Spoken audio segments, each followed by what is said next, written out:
Salut les gars, j'espère que vous allez bien. Moi ça va, j'ai passé une dure soirée hier. Mais bon, on fait avec, on boit du thé. Alors aujourd'hui, vidéo un petit peu particulière parce qu'on va faire une vidéo avec une invitée spéciale, une invitée de marque. J'ai nommé Capu, ma cousine. Bonjour.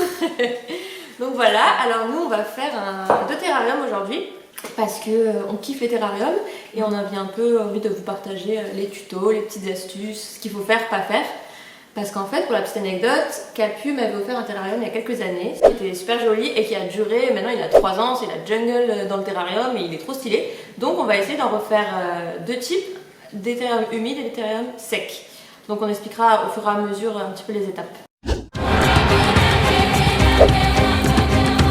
Donc du coup, on va commencer par faire un terrarium humide. Donc pour le terrarium humide, il faut des plantes qui ont besoin d'eau. Parce qu'en fait, le terrarium humide, il sera fermé. Les plantes vont faire la photosynthèse et l'eau va condenser sur les parois. Et après, en condensant sur les parois, elles vont couler le long des parois. Et c'est un circuit fermé. Le terrarium sera tout le temps alimenté en eau. Il faut des plantes qui ont besoin d'humidité, de beaucoup d'humidité. Donc moi, j'ai choisi donc, le ginseng fig et deux autres trucs, je ne connais pas le nom. Mais voilà, c'est des plantes qui aiment l'humidité apparemment.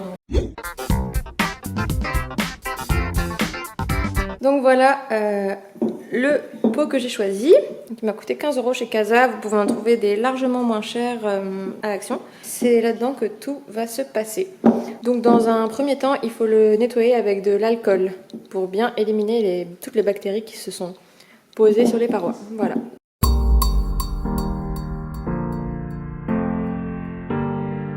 Première étape, on va mettre de la pouzzolane, ça s'appelle. C'est pour que ça draine bien. Donc voilà, vous l'étalez au fond de votre terrarium. Vous en mettez une bonne petite couche. Et ce que je vous ai pas précisé, c'est qu'en mettant de la pouzzolane, ça va permettre aux racines de ne pas être directement en contact avec l'eau qui va ruisseler au fond du terrarium. Et ainsi, donc elles vont pas pourrir les racines. Ça va leur permettre d'être en bonne santé parce qu'il y aura toujours une séparation, un drainage entre les racines et le fond humide du terrarium.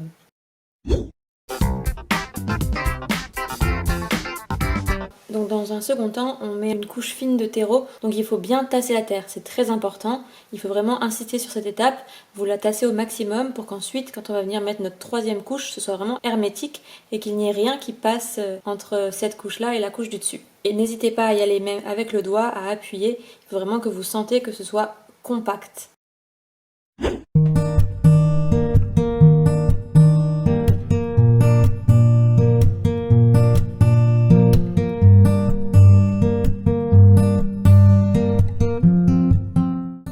Ensuite, on met notre petite couche de sable.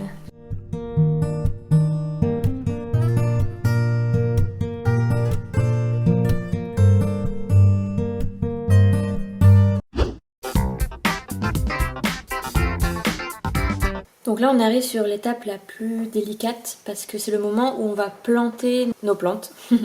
Donc en fait, vous mettez quand même une bonne couche de terreau de minimum 5 cm pour que les plantes puissent s'épanouir, notamment les racines, qu'elles puissent pousser quand même. Et ensuite, vous allez sélectionner vos plantes et vous allez les effriter un petit peu comme vous voyez ci-dessous pour que la plante comprenne qu'elle peut s'installer dans un nouvel écosystème. Pour planter vos plantes dans le terrarium, vous allez creuser un trou qui équivaut à peu près à la taille des racines de la plante. Et ensuite, vous allez les tasser tout autour de la plante. Vous allez venir ajouter de la terre pour combler les trous, pour que la plante elle soit assez bien figée dans le terrarium. Et vous allez tasser tout autour. Voilà, n'hésitez pas à prendre votre temps, à ne pas abîmer la plante parce que ça peut fortement l'abîmer si vous y allez trop fort. On a décidé de faire des petites pousses et de les éparpiller un petit peu. Donc en fait, on est parti d'une seule plante qu'on a séparée en plusieurs petites pousses pour que ce soit plus joli et que ce soit un petit peu plus esthétique dans notre terrarium. Après, libre à vous de faire comme vous le souhaitez. Vous pouvez laisser la plante en un seul bloc ou la séparer en plusieurs si c'est possible. Voilà, à vous de faire selon votre goût.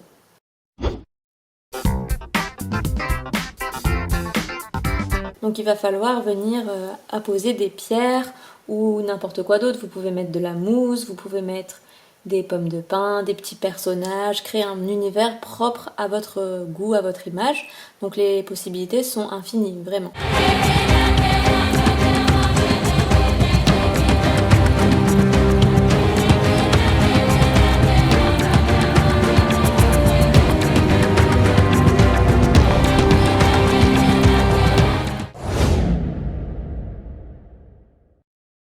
Donc le principe d'un terrarium sec, c'est en fait une composition ouverte où on n'a pas cet effet de condensation comme dans le terrarium humide. Il n'y a pas d'eau qui va condenser sur les parois parce que l'eau que va transpirer la plante sera tout simplement rejetée dans l'air, il n'y aura pas de condensation.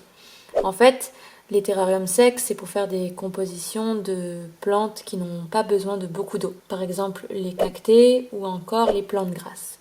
Moi, j'ai décidé de faire une composition avec des plantes grasses. Donc, je n'ai pas filmé la partie où je prépare la partie drainage, mais c'était comme précédemment, j'ai mis des cailloux, un liseré de terre et de nouveau des petits cailloux rouges. Ensuite, je vais appliquer mon terreau comme précédemment. Donc voilà, vous en mettez une assez bonne couche.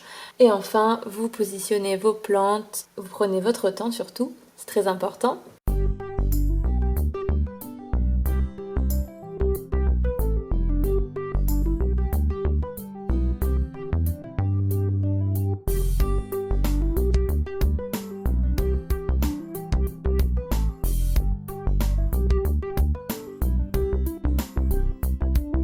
Puis, vous mettez vos petites décorations, que ce soit des cailloux, du sable. Voilà, moi j'ai donné un effet un petit peu plus désertique, Sahara à mon terrarium. Voilà, donc j'ai mis beaucoup de sable, beaucoup de pierres et l'effet est plutôt pas mal.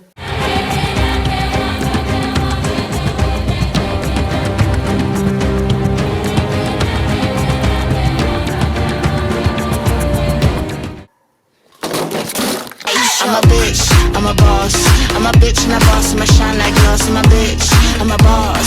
I'm a bitch and a boss, I'ma shine like glass. I'm a bitch, I'm a boss. I'm a bitch and a boss, I'ma shine like glass. I'm a bitch, I'm a boss. I'm a bitch and a boss, I'ma shine like glass.